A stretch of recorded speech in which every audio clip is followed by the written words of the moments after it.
Hey everybody, what's going on? It's James here with Crypto Common Sense, and I have your Bitcoin / cryptocurrency market update for September 3rd. I don't even know what day it is. I think it's Thursday. So listen, I wanted to shoot this video, guys, because the market's obviously moved a lot in the last couple of days.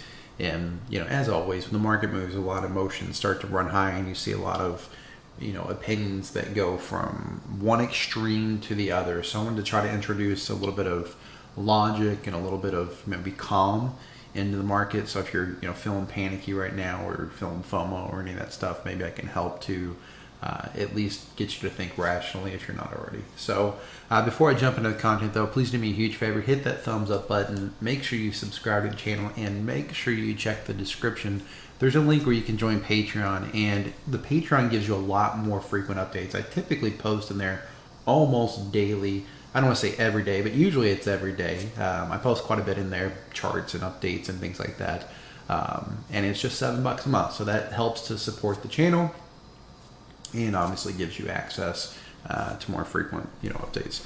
So the first thing I'm going to talk about, and I'm going to mainly talk about crypto today, but I do want to quickly look at these stock charts because, I jumped on Twitter for about 10 minutes today. Probably about 5 minutes really. I've been trying to limit my Twitter time to about an hour a week. And when I jumped on there, it was like, people were saying, okay, we're going to, single digit on Litecoin, and we're going down to, such and such on this and such on that. And it's like, okay, and people are talking about the stock market, quote unquote crashing and all this kind of stuff. And the reality is the stock market, and guys, I'm a bear, and haven't changed. I'm still a bear. So it's always weird when I shoot these videos like this because I'm a bear who's getting ready to, say, be careful being bearish. But the stock market did not crash today. Okay, moving down from the Nasdaq moving down from here from 12.4 down to 11.8. Yeah, it's a pretty drastic move. There's no doubt about it. But it's not a crash. And the reality is we've got to wait and see where it closes at before we get too far ahead of ourselves. Because technically, as much as my bear heart doesn't love to say it, I mean, really, we're just testing this line of support. Now, if we close underneath it, yeah, that's going to be a very bearish sign. But right now, we're just kind of flirting with this line, playing around with it. And, if this day pulls back up and gives us a big tail, well, it's entirely possible it's going to, continue moving up even longer, right? So, got to be really careful. That's the Nasdaq, right? The US 100.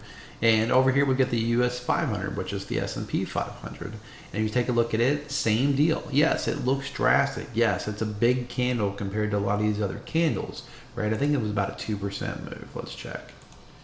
Yeah, no, it was okay. It's about 3.5%, which is a pretty big move in the stock market. But still, same deal. Really, all we've done is come down to test this line of support that extends all the way back to February, right? Now, if we close underneath it, same deal. That's going to be bearish in nature. But right now, we're still on top of it. And if you guys aren't seeing it, there's a wonky double top here. Now, I don't even know that I really want to call this a double top because the right shoulder should not be higher than the left shoulder. But if it's a wonky double top, it wouldn't be far-fetched at all for this to go all the way back up here, retest that neckline, and then finally correct or crash, right? So just keep that in mind that the stock market has not crashed, right? It is simply pulled back, and it hasn't taken out any key levels of support. It hasn't started to put in a downtrend yet. We don't know what this is yet. Right now, this is just a move, okay? I'm going to go over to, and sorry, forgot to talk about this. This is the Dow. The one thing I would say about the Dow is it did what we talked about maybe a week or so back.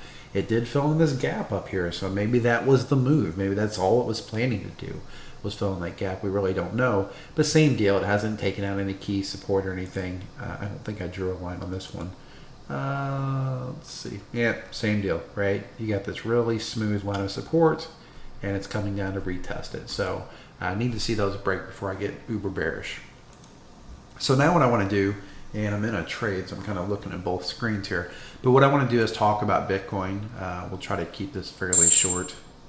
So this is Bitcoin. This is the weekly chart. This was obviously RSI. We had this downward sloping trend line, goes back to 2017. We had this perfect touch right here, which could have been a reason to get short. I did not short it there. I felt like it was, the stop loss. I didn't like the stop loss on it. I didn't like the idea of trying to short this and having a big old stop, 15-20% stop, and having collateral tied up. So I didn't short there. Hindsight, maybe I should have, but I probably would have been stopped out on this wick.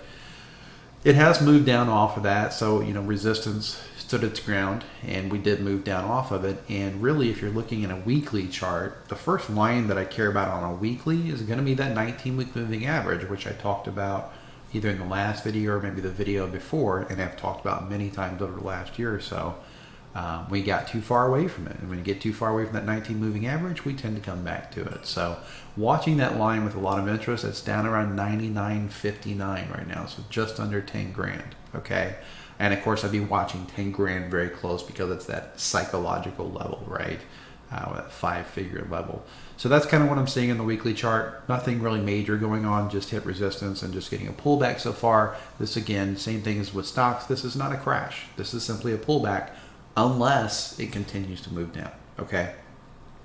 So that's kind of the weekly chart. Let's take a look at the 3-day chart. This is the 3-day here. And on this 3-day chart, again, I was able to predict that the local top was in right back here on this wick here. And the reason that I was saying that a few weeks back or week back was because of this head and shoulders that have formed up on a 3-day chart. I know a lot of people will disagree with me and say, you can't really trade patterns on RSI, but you can. If you've been watching the channel any time at all, you know by now you can. You've seen me do this time and time again where I use these patterns in RSI to predict a move that happens. Same thing with this move here. When this was going on, I said, hey, this looks like a falling wedge. I don't personally think it is, but it could be. It was. I should have put my bearishness aside and traded the wedge, right? Then we had the head and shoulders. Of course, it broke, started to move down. We had this upward sloping line of support, and yesterday I posted in Patreon saying about, it was a few hours before the close, I said if we closed below this, that it would look like more downside to me, and if we closed above it, that I would be bullish, at least in the short term. And we did indeed close below it. It's hard to see now, but we closed just under that line, and of course more downside ensued. Now unfortunately we closed just below it, like really close, so it wasn't far enough below it that I took a short. Wish I would have. I had taken a short the other day at 11 something, 11.970 or something, and I actually got stopped out on that short because it was supposed to be a little scalp, and I got stopped out for a really small loss, or maybe it was even, I don't remember. I'd have to go back and look. Anyway, I got stopped out at 12,011. So that was a bummer because it went up to like 12,040, and then of course this whole move down started. So kind of flubbed that one, but that's life. But again, on the 3-day chart, the one thing that really concerns me right now, or interests me, I guess, is the fact that this has indeed pulled back down inside this red box, which is indeed the bear market RSI box. So bulls are going to want to see this thing lift up back out of this box. Now, if it doesn't, it's not the end of the world. It doesn't guarantee that we're going down further. Obviously, we pulled back inside the box through here as well, and we still went up, right? So you might even say that there's a horizontal line of support down around this 50 level, and that's where it's sitting. Okay, so again, not enough there to say, oh gosh, Bitcoin's going to $1,000, right? We've got to wait and see how that develops. If we go to a daily chart,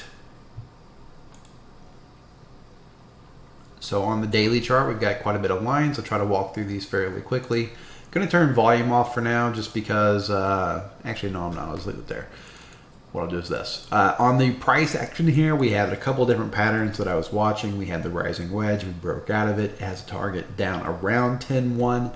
But of course, then we started forming up this parallel channel, which is how I was able to predict last week that we would come down, put in that W, move up to around 12K. And I viewed that move toward 12K as a corrective bounce, which I shared in Discord and Patreon. I did not view that as a legit new leg up. And when I was watching, guys, the reason that I was able to say that, just so you can kind of learn for the future what you might want to watch for, is because, again, not an Elliott wave trader, but this to me looked like a 5 kind of a 5 count down. And a lot of times what you'll get is you'll get like an ABC after that.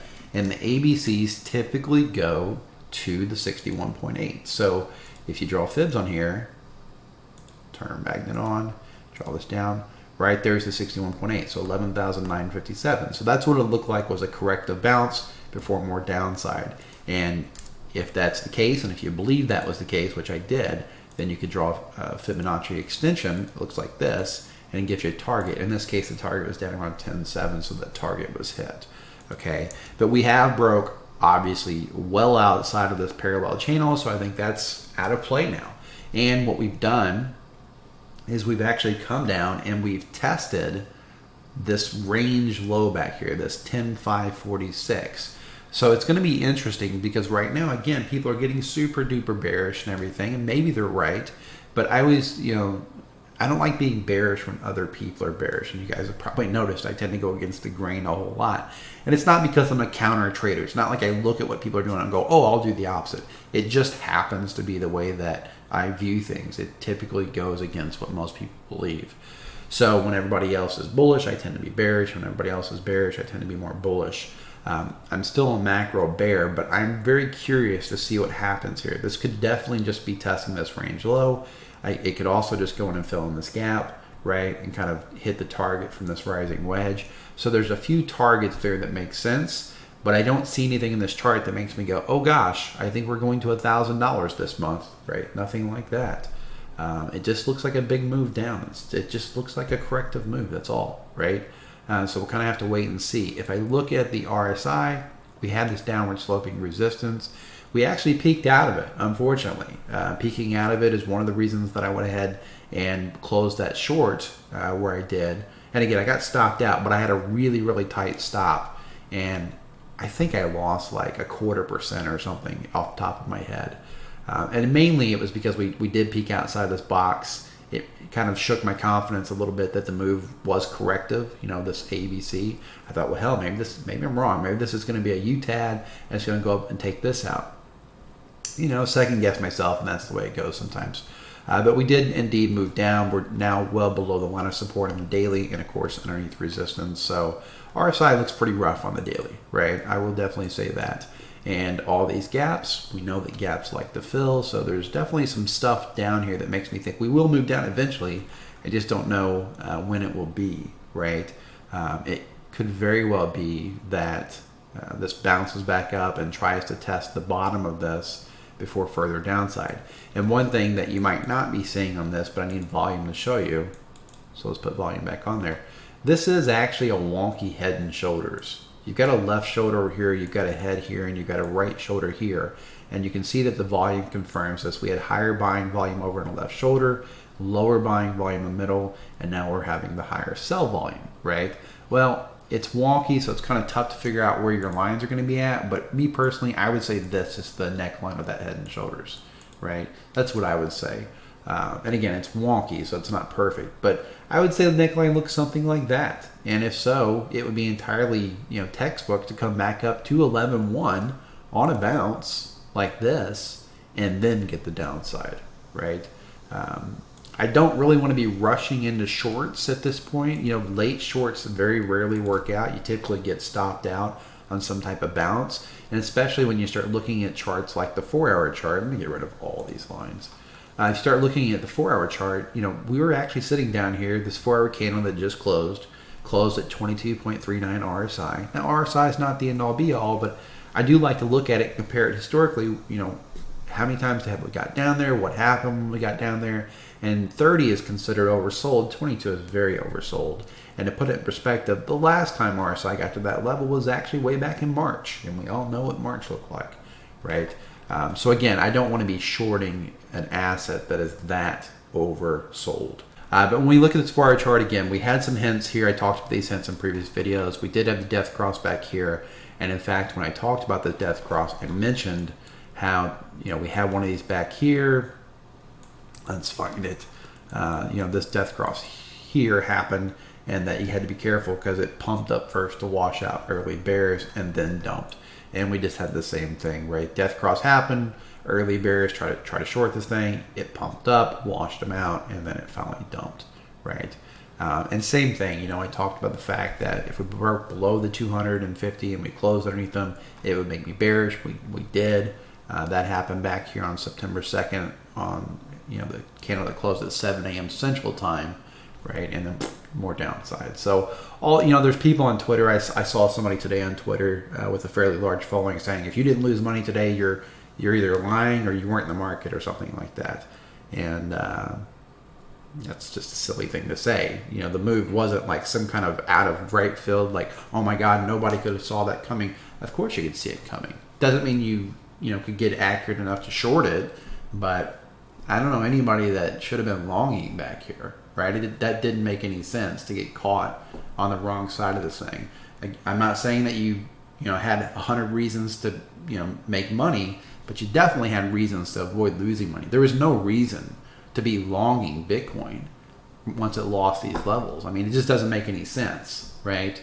But, you know, that's Twitter. People, they lose money and then they act like, oh, well, this is just some big surprise and everybody lost money. It can't just be that I suck at trading, right?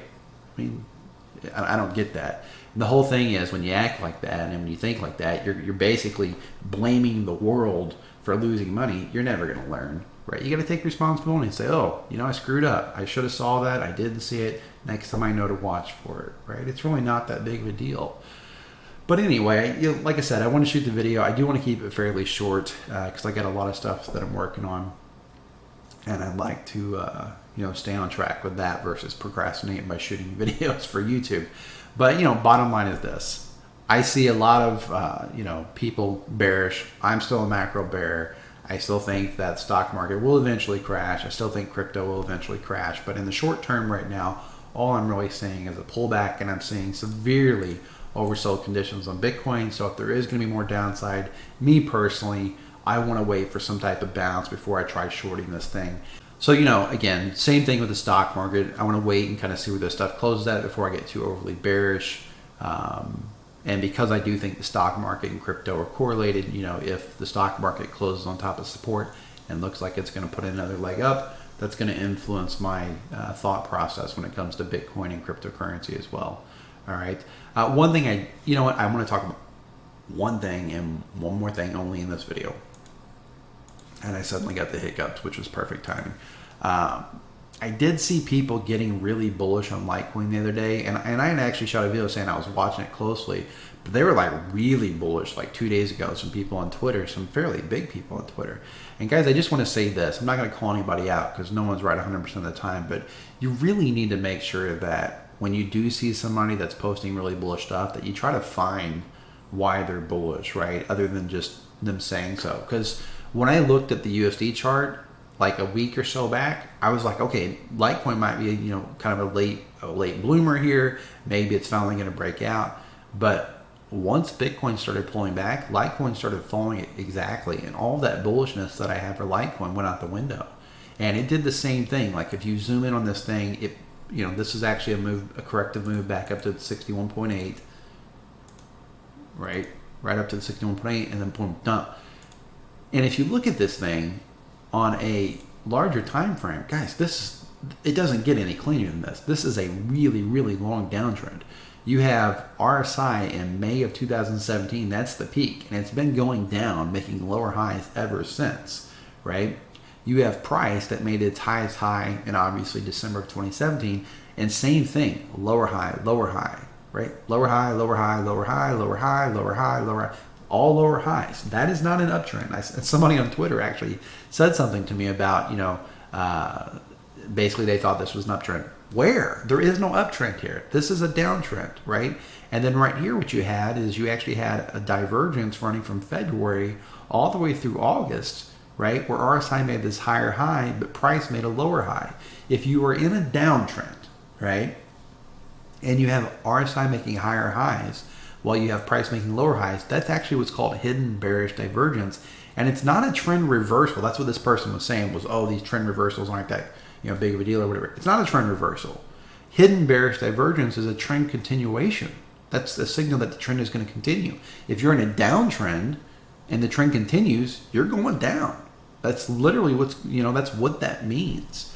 So I'm not, again, I don't want to call anybody out and pick on anybody. I'm just saying that you got to make sure that when somebody posts this bullish stuff, you got to go look at the chart and say, what are they seeing? Why are they bullish? Don't go blindly off of somebody's input or somebody's opinion. Try to figure out what they're seeing in the chart that's making them feel that way. Because in the case of Litecoin, there was nothing to hang a hat on. There was nothing, right?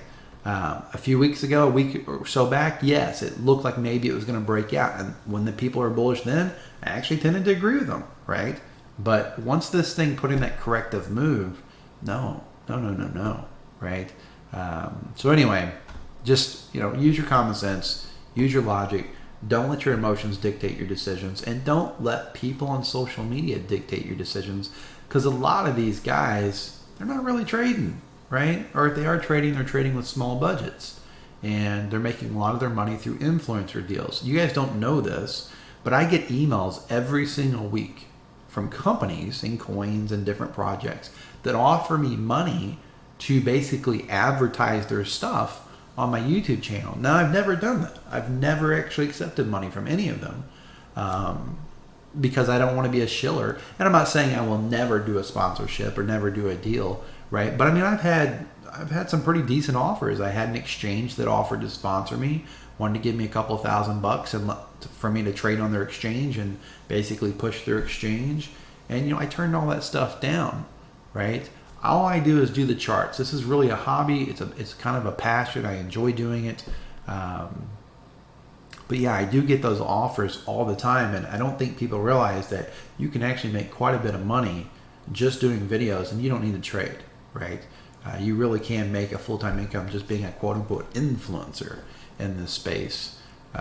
It's a very, very new space. It's a very, very immature space, and I'll tell you how immature it is. I had a company, a coin, I won't say which one, but I had a coin's marketing team contact me last week wanting to pay me to be an influencer on their Instagram. And I'm like, I literally said to them, are you guys really so lazy that you didn't even bother to check if I had Instagram? I don't have Instagram. I'm not a teenager. I don't need Instagram for anything.